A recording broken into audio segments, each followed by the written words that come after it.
I used to think mornings were simple. I'd walk into the office, the smell of freshly brewed coffee greeting me like an old friend, the faint hum of computers filling the background like a quiet symphony. My desk was my little corner of sanity, stacked neatly with notebooks, pens, and a photo of my cat that somehow always made me smile, even before my first cup of coffee. Those mornings felt peaceful, predictable, safe. Lately, though, I don't know. Something had been off. Maybe it was the way my boss's emails had gotten shorter, sharper, almost like they were slicing through the day before I even had a chance to breathe. Or the way their smile didn't quite reach their eyes anymore. The subtle tension in the air that made me hesitate before speaking. You start noticing things, little details you might have ignored before. A slight frown that lingers a second too long. The way their voice tightens when they ask a question that feels innocent enough. But on this particular morning, I still didn't know how bad it was about to get. I remember walking in, slipping my card into the scanner, the soft click echoing in the empty hallway. The sunlight was streaming in through the blinds just right, dust motes dancing lazily in the light. I took a deep breath, savoring the calm. I thought, okay, today's going to be fine. Just another day at the office. And yet, there was this small, nagging feeling in the back of my mind, like I'd left the stove on at home or forgotten something important. I brushed it off, pouring my coffee, the rich aroma grounding me, calming me. I settled into my chair, keyboard at the ready, fingers poised over the keys, typing out emails, organizing my day, thinking about the projects I'd completed last week with a quiet sense of pride. Life seemed normal, predictable. I even had a flashback to my first day at this job, how nervous I had been, how I thought every meeting was a test, every email a challenge to prove myself. I remembered the excitement, the hope, the feeling that I was finally stepping into a place where my work mattered, where my ideas could grow. That day, I had believed the office was a safe space, a place where I could thrive. And I guess I wanted to believe that same thing still. But even as I typed, sipped, and organized, I couldn't shake the faint unease. My boss was acting strangely, though I couldn't yet put my finger on why. It was subtle, almost invisible, like a shadow, stretching across the sunlight in the office, barely noticeable until you're staring straight at it. I didn't know it then, but that shadow was about to grow, and my peaceful mornings were about to vanish. IT started with a message pinging. On my screen, my boss wanted to see me immediately. The notification felt harmless at first, just another email in a sea of them. But the way it was phrased, short, abrupt, sent a jolt straight through me. Come to my office. No explanation. No pleasantries. Just those 4 words staring at me like a warning. I tried to shake it off, telling myself it was probably nothing. Maybe a routine check-in, a minor task. But the closer I got to their office, the heavier the air felt. Each step echoed unnaturally loud down the hallway. The walls suddenly too close, too quiet. My chest tightened without me noticing, and by the time I reached the door, I realized my hands were clammy. The door swung open, and there they were, leaning back in that leather chair, arms crossed, eyes narrowing in a way that made me feel microscopic. And there, on the desk, sat a piece of paper that made my stomach drop before I even read it. My resignation letter. My resignation letter. I remember forcing a casual smile, trying to make it seem like I hadn't noticed, like I wasn't already panicking on the inside. But I could feel the tension thickening between us, like static electricity before a storm. My boss's voice was calm, almost conversational, but there was an edge, subtle, cutting. You know why this is here, right? I nodded slowly, trying to steady my breathing. Of course I know why, I thought. But deep down, I wasn't entirely sure I did. They had been giving me vague hints for weeks, small jabs in meetings, curt emails that felt like invisible thorns.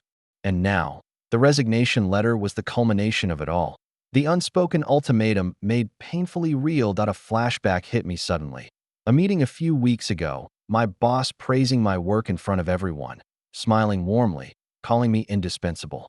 I had felt proud, respected, maybe even untouchable. And yet, here I was, standing in front of them, a resignation letter lying between us like a ticking bomb. The contrast made the tension almost surreal. I noticed every little detail. The cold steel of the desk edge pressing into my fingertips as I gripped it, the faint smell of their cologne mixed with the stale office air, the faint hum of the air conditioner that now sounded menacing instead of comforting. My mind raced. Is this real? Am I supposed to sign this? What happens if I don't? I wanted to speak, to ask questions, to buy time. But my voice felt caught somewhere between my throat and the floor. And when they leaned forward slightly, just enough to make their presence feel heavier, I realized they weren't asking anymore.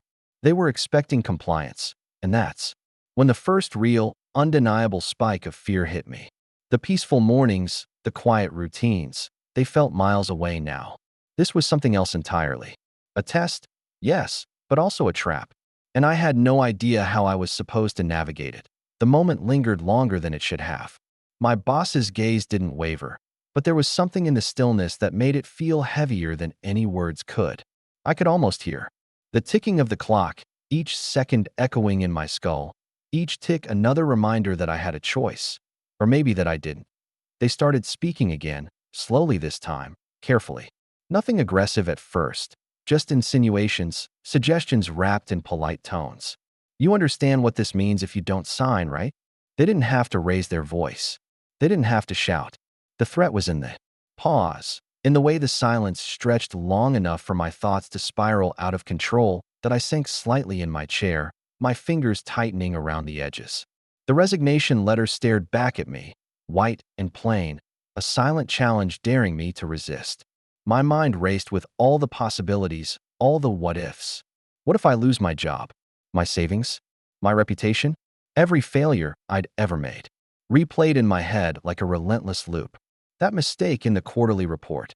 That misstep during the client presentation. All the small moments I thought I'd moved past. They suddenly felt magnified, like proof I wasn't good enough to fight back. I caught myself thinking about the little things too. The hum of the fluorescent lights above, the faint smell of burnt coffee from the break room, the scratch of my chair against the floor. Each sound, each smell, felt sharper, more invasive. It's funny how fear does that. How suddenly the world's most mundane details become instruments of pressure. The memory flashed across my mind. A team meeting months ago, my boss smiling and nodding at my ideas, praising my effort in front of everyone. Back then, I had felt safe, respected, confident. And yet, now, that memory felt like a cruel joke, a ghost of reassurance that I couldn't hold on to anymore. That I tried to speak, to explain, to push back with words, but they weren't having it. Every syllable I opened my mouth with seemed to vanish in the thick air. And then came the subtle threats, phrased as advice, almost paternal, but sharp enough to cut through my confidence. Think carefully about your next steps. This could get messy. I felt the room closing in. My thoughts spiraled. If I sign, do I lose myself? If I don't, do I lose everything else? My heart pounded so hard I could hear it over the office hum. I started to replay all my past doubts, my insecurities, the tiny mistakes that had always made me question my worth. Everything in me screamed to resist, but fear clawed at the back of my mind, whispering that submission might be safer. And yet, even in that panic, I could feel something else, a quiet, stubborn spark in the back of my mind. A little voice whispering that maybe, just maybe, there was a way to reclaim some control, even in a situation that felt suffocating. But I couldn't see the path yet. I was trapped in the storm before I even knew which direction to run. I remember the moment like it's etched into my bones. My boss slid the resignation letter closer, the crisp paper catching the fluorescent light, white and accusing. My hands shook before I even touched it. It was as if the air itself had thickened around me, pressing down on my chest, making it hard to breathe. Just sign it, they said, voice calm but firm. No threats this time, just that simple command. Sign it. 2 words that suddenly carried the weight of everything I feared losing, and maybe even myself. My mind went blank. I couldn't think, couldn't reason, couldn't plan. All I felt was the undeniable pull of inevitability, like standing at the edge of a cliff, staring down at the abyss below. I could hear my own heartbeat, loud and frantic, drowning out the office hum, the faint clicking of keyboards in the distance. The smell of coffee, usually comforting, now seemed bitter, almost mocking. I glanced at my pen, lying there innocuously, as if it knew it held the power to decide my fate. Then the flashback started, unbidden. My first day here. Nervous, wide-eyed, full of hope, thinking this job would shape the life I wanted. The excitement I felt walking through those doors. The pride I took in every task I accomplished, every praise I received, it all crashed into me at once, sharp and painful. And now, it all felt like it could be erased with a single signature that I wanted to speak. I wanted to fight, but the words lodged in my throat, choked off by fear and disbelief. My fingers hovered over the paper, trembling, my mind screaming. In protest while my body felt frozen in place. I thought about everything that mattered. My work, my reputation, the life I had carefully built over months, and how fragile it all was right now. The office seemed to shrink around me. The walls loomed, the ceiling pressed down, and even the soft sunlight streaming through the blinds felt like it was fading, leaving me in a shadow that was somehow heavier than darkness. I could hear the pen cap clicking as my boss picked it up, placing it carefully on the desk as if to remind me of my helplessness. I felt tears rising, unbidden. Not from weakness, not exactly. From shock, from heartbreak, from the bitter realization that a moment of my life could be manipulated, coerced, controlled. And in that moment, I realized just how small I felt, how powerless, how cornered. Yet, even in the suffocating fear, there was a flicker, a tiny spark that whispered that this wasn't the end. That maybe, just maybe, the act of signing didn't have to be submission. That maybe the pen in my hand could write more than what was expected. But at that exact moment, I couldn't see the path. I could only feel the weight of it pressing down, heavy and relentless, a storm with no immediate relief. And so I sat there, trembling, staring at the paper, knowing that one move, the next move, would change everything. That I sat there, staring at the paper, my fingers hovering, heart hammering like it was trying to escape my chest. Every instinct screamed, don't sign, don't give in, but the fear was loud, too, louder than anything I'd ever felt before. I felt small, cornered, like an animal pressed against a wall. And yet, something inside me stirred. A tiny, stubborn spark that refused to let the story end on their terms. It wasn't courage exactly, not at first. It was more like clarity. I realized that signing didn't have to be surrender. It could be a statement, a signal that, even under pressure, I had my own voice, that I wasn't just going to disappear quietly. The idea took root slowly, like a seed sprouting in the cracks of a concrete floor, fragile but impossible to ignore. That I picked up the pen. My hand shook violently, but this time, I let it. The trembling felt alive, like a current running through me, shaking off fear and hesitation. I started writing, carefully, deliberately. Every word a message, every line a reclamation of power. I could feel the weight of it on the paper, and strangely, it felt good.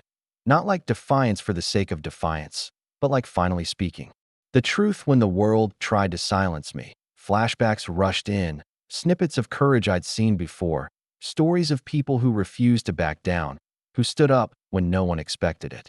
People who took control of the narrative even when it felt impossible. I thought about myself, all the little ways I'd compromised, all the times I'd swallowed my voice to keep peace. Not this time, I told myself. Not this time. The pen scratched across the page. I could hear it in that quiet office, sharp, precise, almost defiant. I glanced up at my boss, watching their expression shift from expectation to confusion to something bordering on disbelief. They weren't expecting this. They didn't anticipate that the act of signing could carry intention beyond compliance. And I smiled, just slightly, almost imperceptibly. It was a small victory, but it felt enormous. The office smelled the same, coffee, faint toner, that faint tang of anxiety, but now it didn't feel oppressive. It felt alive, charged. I realized that the power wasn't in them. The power had always been in my hands, in this pen, in the decision of how I would respond. Even when cornered, even when terrified, I could reclaim control. That I handed the paper back, my pulse still racing, my fingers still trembling. And in that moment, I knew the game had changed. Fear still lingered, but it no longer controlled me. For the first time in hours, maybe days, I felt free. Free enough to know that even in submission, there could be rebellion. For a moment, the office was completely still. The kind of silence that presses against your ears, makes your heart beat. Feel deafening. My boss sat there, staring at the paper I had just returned, their expression frozen in a mix of shock, confusion, and maybe even anger. I couldn't tell. It was strange, almost surreal, to see someone who had held all the power over me suddenly. Unsure, uncertain for the first time, I tried to keep my breathing steady, but it was impossible. My chest still ached from the tension, my hands tingled from the adrenaline that refused to fade. Yet beneath that chaos, there was a curious thrill, an electric pulse of exhilaration. I had done something they didn't expect, something they couldn't control. For the first time, I realized that my fear had been temporary and my agency was far from gone. Everything seemed sharper in that moment. The faint smell of coffee, the sterile hum of the office electronics, the slight squeak of my chair as I shifted. Even the sunlight coming through the blinds felt different, brighter somehow, highlighting the subtle shift in the room's atmosphere. The power dynamic had changed. I was no longer the one cornered. They were the one recalibrating. I caught myself smiling, just slightly, the kind of smile that's equal parts disbelief and relief. My boss finally spoke, their tone low, carefully measured. "I didn't expect you to respond like this." I didn't respond immediately, just met their gaze evenly, letting the silence stretch, giving weight to the unspoken message. I wasn't their puppet. Flashbacks bubbled up unbidden, small victories in my life that had seemed insignificant. At the time, the first time I spoke up in a meeting despite feeling nervous, the time I completed a project under impossible pressure, the moments when I had quietly proven my worth. They all felt relevant now, pieces of a puzzle I hadn't realized I was assembling. This was not luck or chance. This was a culmination of small acts of strength, finally showing themselves when it mattered most. There was tension still, of course, residual unease that this confrontation wasn't over. But beneath it all was an undeniable truth. I had crossed a threshold. The fear that had dominated my mind for hours was still there, lingering like a shadow, but it no longer defined me. I could feel it receding, replaced by a new clarity that I walked out of the office eventually, slow steps, steady breaths. Every inch of the hallway felt charged, like the air itself had shifted. And even though the day was far from over, I felt lighter, somehow stronger. The resignation letter, the confrontation, the fear, they hadn't broken me. They had reminded me of a simple, powerful truth. The only control someone else has over you is the control you allow them to take. Later, that evening, I found myself alone in my apartment, the quiet settling around me like a heavy blanket. The city outside hummed softly, distant car horns, occasional footsteps, the faint glow of streetlights slicing through the blinds. But inside, it was almost painfully still, the kind of silence that forces you to face yourself. I sank into the couch, the events of the day replaying over and over in my mind like a film I couldn't pause. Asterisk. I thought about the letter, the way it had felt cold and final in the office, and how something as simple as a signature had transformed into an act of power. My body still buzzed from adrenaline, but there was also exhaustion, physical, emotional, mental. The fear, the anxiety, the tension, they all collided in my chest, leaving a dull ache that felt like proof of everything I'd endured. Flashbacks surfaced unbidden. I remembered walking into the office that first morning, nervous and wide-eyed, full of hope.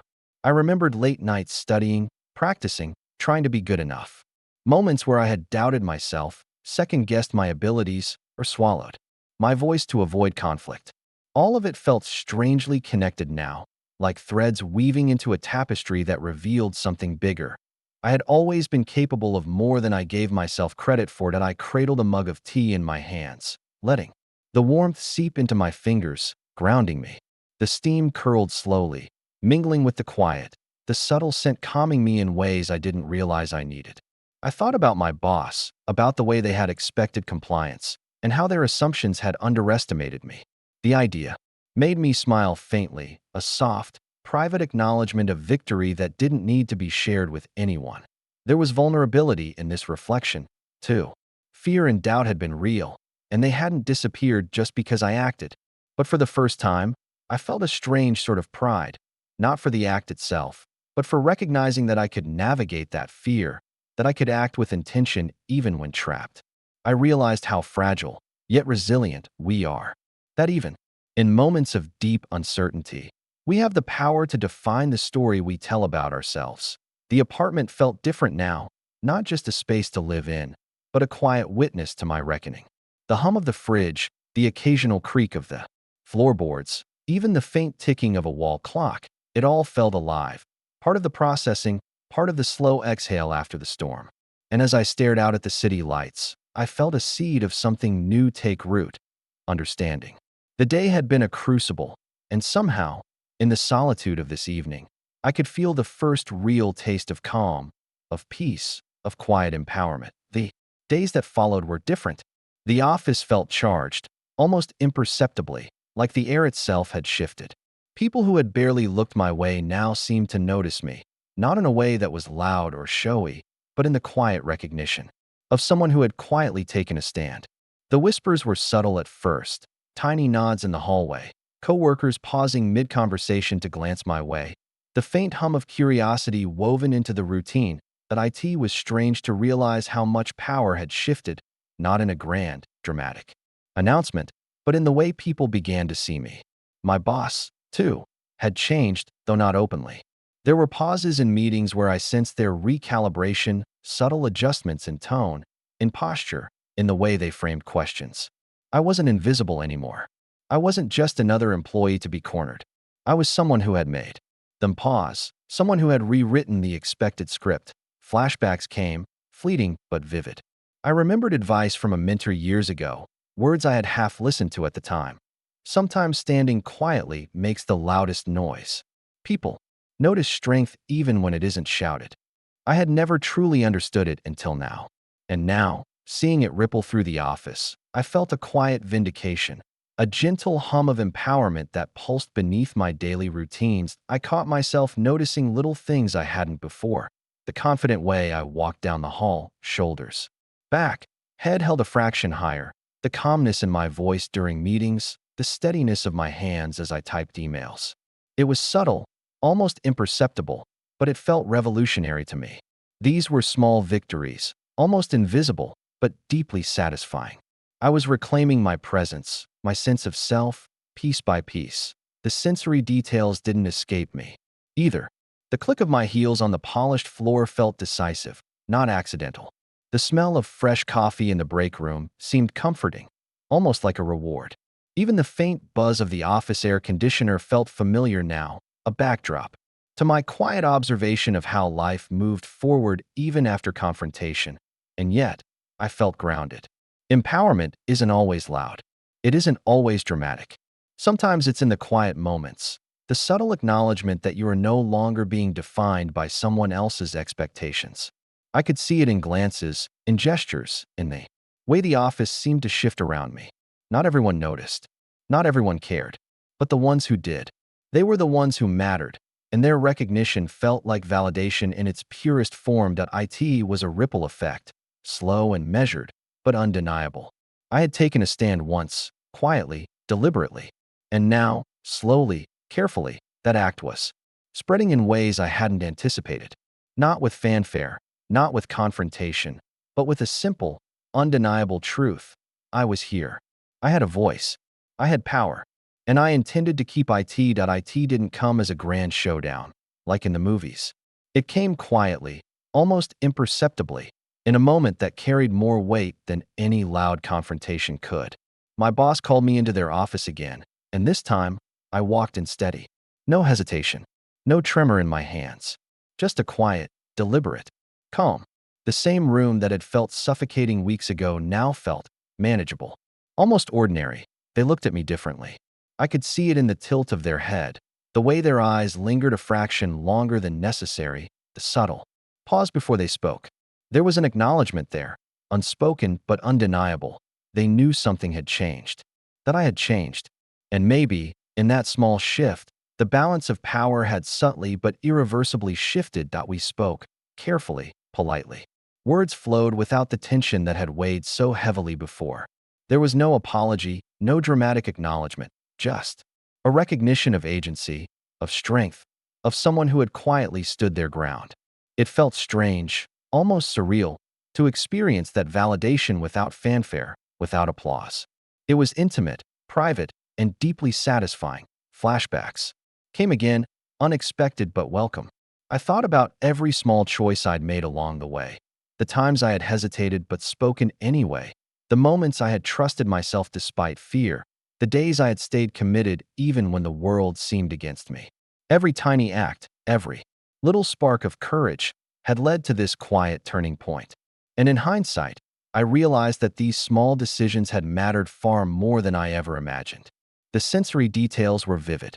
The sunlight streaming through the blinds fell across my desk, highlighting the slight curve of a pen, the faint scent of paper and toner, the soft hum of computers still running in the background. I felt grounded. In the moment, present in my body, aware of every heartbeat, every breath, every subtle shift of energy. It was like the world had slowed, giving me time to truly take in the significance of what had transpired. And in that stillness, I understood something profound. Power doesn't always shout. Sometimes it whispers. Sometimes it manifests quietly in moments of deliberate choice, in the decision to act with intention even when fear is screaming in your ear. That day, that small, quiet interaction became a turning point, not just in the office, but in how I viewed myself. That I left that office differently than I had entered. Calm, centered, empowered. The world outside hadn't changed, but I had. And in that shift, I could feel the promise of something better, something stronger, waiting for me just beyond the horizon. The days after that turning point felt lighter, not because everything had magically fixed itself, but because I had shifted. The office still hummed with its usual rhythm, emails still pinged in my inbox, and my boss still carried their authority, but none of it had the same hold over me. I had reclaimed something far more valuable. My sense of self. I found myself noticing little things in a new way. The sunlight spilling through the blinds in the morning, the faint aroma of coffee drifting from the break room, the gentle click of my keyboard as I typed. Not just tasks, but deliberate actions chosen by me. Life, in its ordinary way, felt richer, fuller, meaningful in ways I had never paid attention to before. Flashbacks surfaced one last time. I remembered the fear, the anxiety, the tremors of those early days when the resignation letter loomed like a shadow over me. I remembered the adrenaline, the uncertainty, and the tiny spark of defiance that had grown into a quiet roar. And now, looking back, I could see the thread connecting it all. The growth, the lessons, the proof that even when circumstances seem designed to break you, you can choose how to respond. That I realized that empowerment doesn't always announce itself. Sometimes, it's in the small moments. The way you carry yourself, the way you respond under pressure, the courage to stay true to yourself when everyone else expects you to bend. And the quietest acts, those subtle choices, often echo louder than any dramatic rebellion ever could. I thought about the future, not with anxiety, but with curiosity and hope. There's freedom in knowing you can navigate the storms life throws at you. There's power in realizing that even when someone else tries to define you, you still hold the pen. I didn't know exactly what lay ahead, but I felt ready, stronger, grounded, and unafraid. The office, the city, the world, none of it had changed. But I had. And sometimes that's enough. The fear, the pressure, the confrontation, they all became part of a story I could finally tell with pride.